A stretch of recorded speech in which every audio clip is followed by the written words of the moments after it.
Hey, my name is Bailey Bottoms. I'm from Loveland, Colorado, and I'm currently undecided in my major, but I'm hopefully going to go into speech pathology and audiology. I'm trying to declare that in the fall.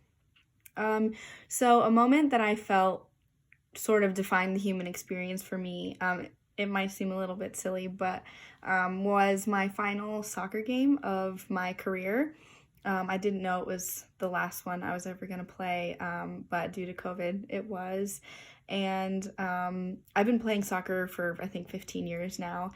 And I had never won a tournament as my team. We'd won tournament games, we'd won seasons, we'd gone undefeated in a season, but we had never won a full tournament. And so that was a goal that me and all of my senior friends on the team really wanted to work towards. And we had just dedicated everything to that season. We went undefeated, we won the division, we worked our butts off to get there. And I just feel like that season taught all of us this amazing compassion, this team effort, this dedication, work ethic, all of that.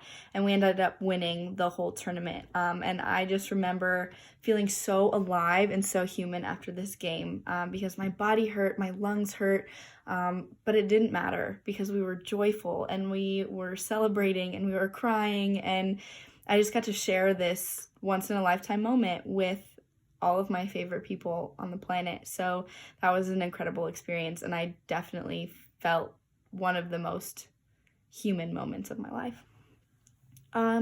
So as far as technology goes, in the film and the book we read in Yuval Harari's 21 Lessons for the 21st Century, he goes into AI, or artificial intelligence, a lot.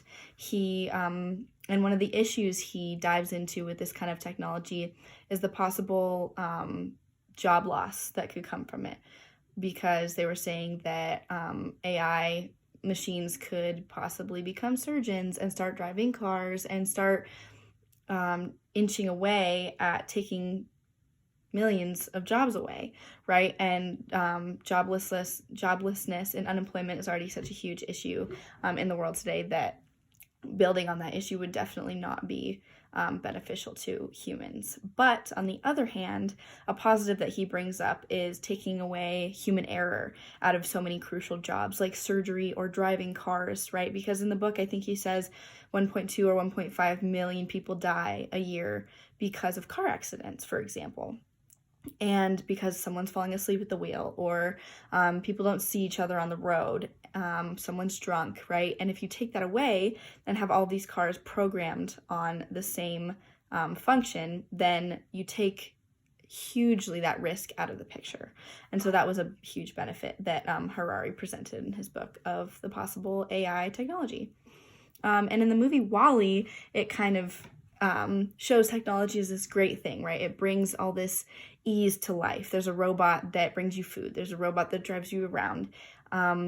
It shows that all of these people were content living in front of a screen, right? But a huge negative, not only in the movie, but in life, is that we are so distracted by technology and we aren't truly living, in my opinion, right? Because in WALL-E, they didn't even really conversate with each other.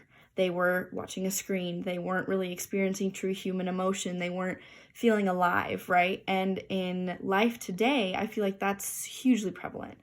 You'll go to a restaurant and see families on their phone instead of talking to each other, or a park and a mom on her phone while her kid's playing, and missing life because of technology. And so that is a huge negative and a challenge that I think technology presents human life with. And then, in my opinion, to safely harness the powers of technology, which will absolutely be infinite, we have to find a line, right? What's ethical? What do we, as human beings, feel?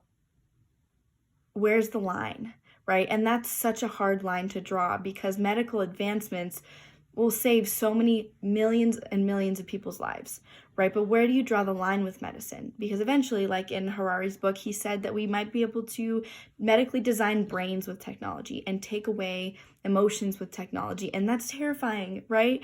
And so we have to kind of, in order to safely and ethically harness this power that technology has, we have to do some serious soul searching before we realize what we are and aren't okay with in the technological advancements.